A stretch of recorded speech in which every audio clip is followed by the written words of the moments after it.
Imagine uma manhã fria de inverno no ano de 1882. O sol mal despontava sobre as montanhas de Sils Maria, nos Alpes suíços. E um homem de barba espessa, passos firmes e olhar distante, caminha sozinho por uma trilha coberta de neve. O céu está nítido, mas o ar é cortante. Ele carrega consigo um pequeno caderno de anotações e uma bengala simples. Para ele, cada passo é um pensamento. Ele para, olha para o horizonte e enxerga o abismo. E, por um breve instante, não sabe se contempla a paisagem ou a si mesmo. Diz uma antiga lenda grega que quando um homem encara o oráculo não responde com palavras, mas com silêncio. E nesse silêncio, o homem é obrigado a ouvir a própria voz. Friedrich Nietzsche foi esse homem. Ele não buscava conforto, não buscava aplausos, não buscava seguidores, mas a verdade, ainda que ela fosse insuportável. E, como em toda busca autêntica, ele pagou o preço. Hoje, no canal Mucambo, não falaremos apenas de um filósofo. Falaremos de um espírito em guerra, de um homem que desceu ao subsolo da moral, da religião, da cultura, da psicologia humana. E retornou com uma frase que muitos temem em dizer em voz alta e que ecoa até hoje: Deus está morto. Mas o que isso realmente significa? E mais, o que isso significa para você? Eu sou Erivaldo de Melo. E esta é a minha voz, humana, imperfeita, viva. E este é o canal Mucambo. Aqui, a filosofia não é um adorno intelectual, mas uma necessidade existencial. Cada episódio é construído com pesquisa, responsabilidade e profundo respeito pela inteligência de quem escuta. Se este conteúdo faz sentido para você, inscreva-se agora mesmo. Curta este vídeo, deixe seu comentário e compartilhe com aqueles que também buscam a verdade. E como disse Nietzsche, aquele que tem um porquê para viver, suporta quase qualquer como. Canal Mucambo. Quem tem ouvidos, ouça. Friedrich Wilhelm Nietzsche nasceu em 15 de outubro de 1844 em Röcken, na Prússia, atual Alemanha. Filho de um pastor luterano, Karl Ludwig Nietzsche, e de Franziska Weller. Sua infância foi marcada pela religião, pelo silêncio e pela morte. Seus dois avós eram pastores protestantes. O próprio Nietzsche pensou em seguir a carreira de pastor. Entretanto, rejeitou a crença religiosa durante sua adolescência e o seu contato com a filosofia afastou-o da carreira teológica. Seu pai morreu em 1849. Provavelmente de uma doença neurológica. Nietzsche tinha apenas quase 5 anos de idade. Pouco depois, seu irmão mais novo também morreu. Essa experiência precoce com a morte não foi um detalhe biográfico. Foi um abalo psicológico profundo. Nietzsche iniciou seus estudos no semestre de inverno de 1864 e 1865 na Universidade de Bonn, em filologia clássica e teologia evangélica. Depois transferiu-se para a Universidade de Leipzig. Isso se deveu, acima de tudo, à transferência do professor Friedrich Wilhelm Ritschl, figura paterna para Nietzsche, para essa organização. A leitura de Schopenhauer, O Mundo como Vontade e Representação, de 1820, veio a constituir as premissas da sua vocação filosófica. Aluno brilhante, dotado de sólida formação clássica, Nietzsche foi nomeado, aos 24 anos, professor de filologia na Universidade de Basileia, mesmo sem ter concluído o doutorado. Um dos mais jovens da história a ocupar o cargo. Adotou, então, a nacionalidade suíça. Desenvolveu, durante 10 anos, a sua acuidade filosófica no contato com o pensamento grego antigo, com predileção para os pré-socráticos, em especial para Heráclito e Empédocles. Durante os seus anos de ensino, tornou-se amigo de Jacob Burckhardt e Richard Wagner. Em 1870, comprometeu-se como voluntário médico na Guerra Franco-Prussiana. A experiência da violência e do sofrimento chocaram-no profundamente. Em 1872, Nietzsche publica O Nascimento da Tragédia, obra que revela sua intenção interior. O conflito entre o apolíneo, ordem, forma, razão, e o dionisíaco, caos, embriaguez, instinto. Aqui, Nietzsche já anunciava uma psicologia profunda do humano. Nietzsche foi profundamente influenciado por Arthur Schopenhauer.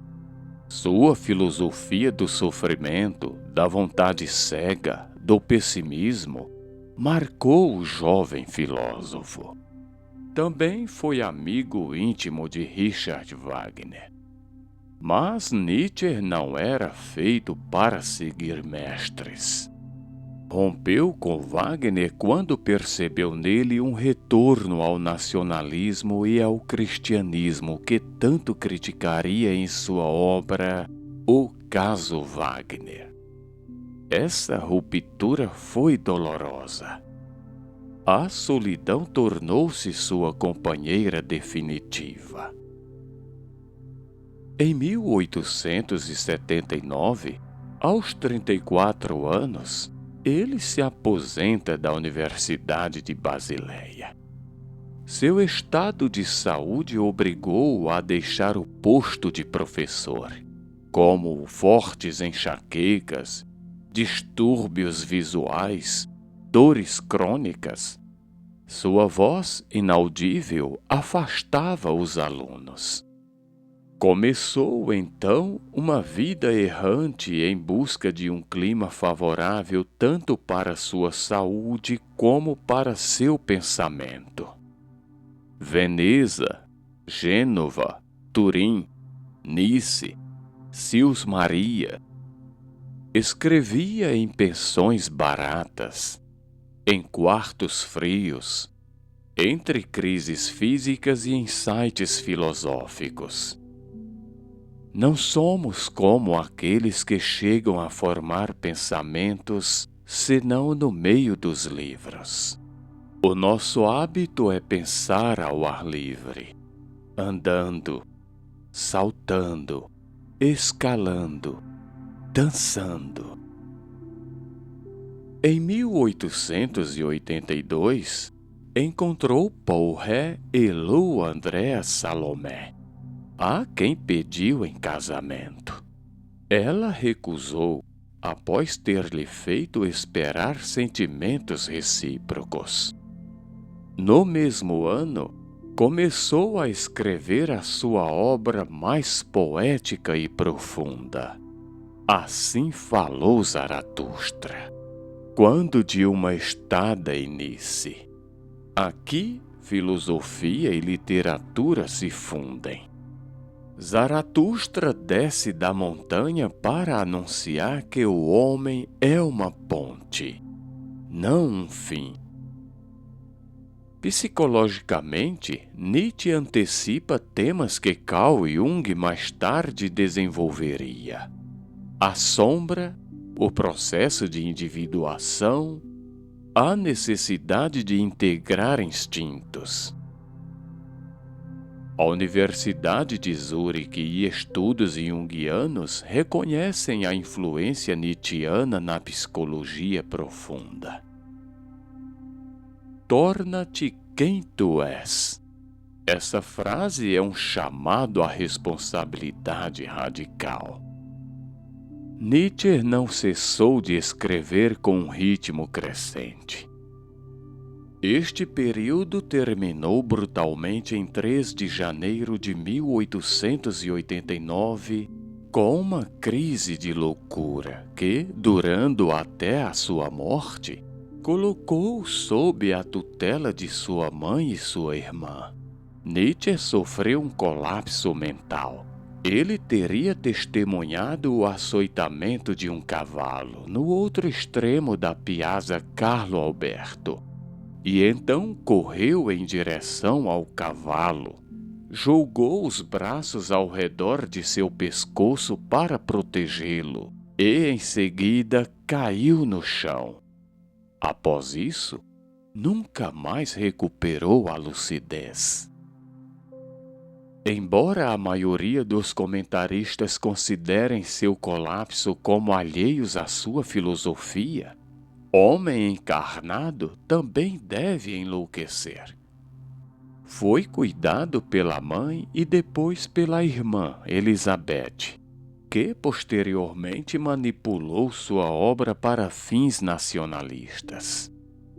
No início desta loucura, Nietzsche personificou alternativamente as figuras de Dionísio e Cristo, expressas em bizarras cartas, afundando depois em um silêncio quase completo até a sua morte. Uma lenda diz que contraiu sífilis.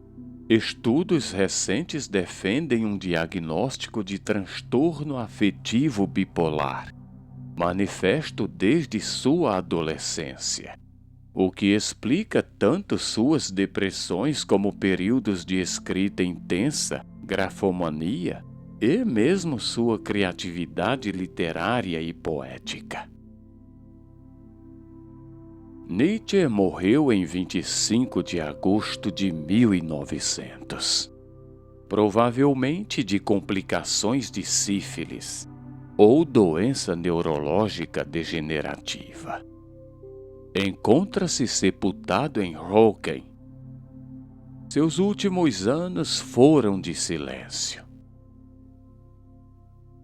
Após sua morte, sua irmã Elisabeth Förster Nietzsche e Peter Gast, dileto amigo do filósofo, segundo um plano de Nietzsche, datado de 17 de março de 1887, efetuaram uma coletânea de fragmentos póstumos para compor a obra conhecida como Vontade de Poder. Essa obra foi, a miúde, acusada de ser uma deturpação nazista. tal afirmação mostrou-se inverídica frente às comparações com a edição crítica alemã. Como denotaram os tradutores da nova tradução para o português, os textos são autênticos.